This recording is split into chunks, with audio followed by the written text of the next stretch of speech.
नाहीये।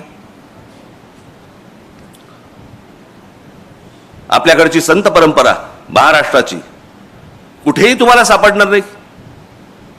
कोणत्याही राज्यात तुम्हाला अशा प्रकारचे संत सापडणार नाही ज्यांनी या संपूर्ण या भागाची, या राज्याची, ज्याला आता राज्य म्हणतो आपण, परंतु या संपूर्ण भागाची संपूर्ण वैचारिक मशागत केली।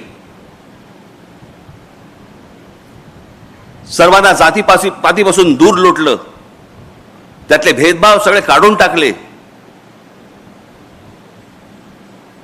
आज नुसती आपण फक्त माणसं फक्त बघूया, नुसती माणसं फक्त बघूया। लावा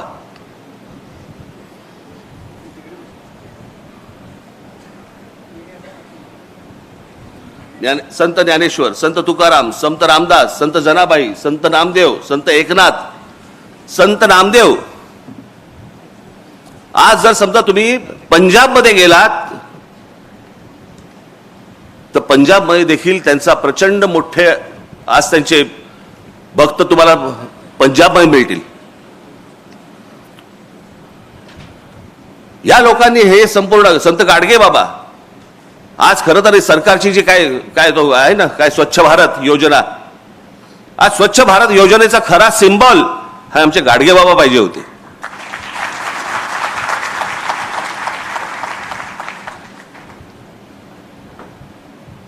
कधीतरी एकदा तुम्ही आपल्या पुस्तकांमध्ये डोकावा आणि महाराष्ट्राची नुसती फक्त परंपरा जरी नुसती बघत आलात, यांनी आम्हाला काय शिकवले।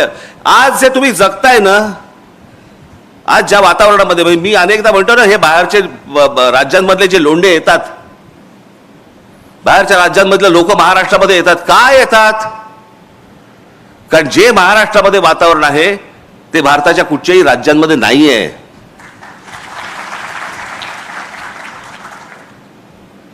आज या महाराष्ट्रामधल्या, आज मुंबई सारख्या ठिकाणी, पुण्यासारख्या ठिकाणी, नागपूर सारख्या ठिकाणी आज मुली महिला आज बसने जात असतात, कितीही वाजता रस्त्याने फिरत असतात।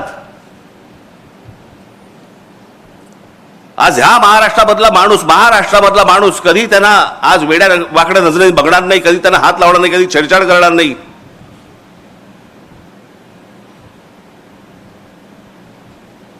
हे अनेक महिला, अनेक मुली, अनेक मुलं हे त्यांचा प्रदेश सोडून महाराष्ट्रामध्ये येतात। अनेक मुली स्वतः येऊन सांगतात की आम्ही दिल्ली सारख्या ठिकाणी, दिल्लीच्या बसमध्ये, त्यांच्या परिवहन बस जी काय सेवा आहे त्या बसमध्ये आम्ही बसू शकत नाही, आम्हाला भीती वाटते।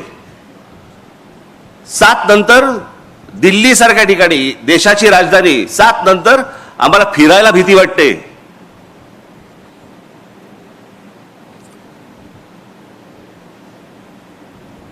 देशाच्या राजधानीमध्ये जर समजा महिला असुरक्षित असतील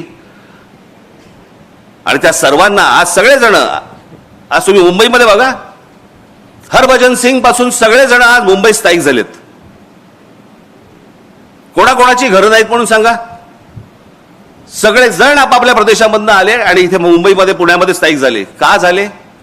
कारण असं वातावरणच मिळत नाही। हे वातावरण कशामुळे निर्माण झालं? ही वैचारिक बैठक महाराष्ट्राची कशातनं निर्माण झाली? यांच्यामुळे। अशी असंख्य माणसं आहेत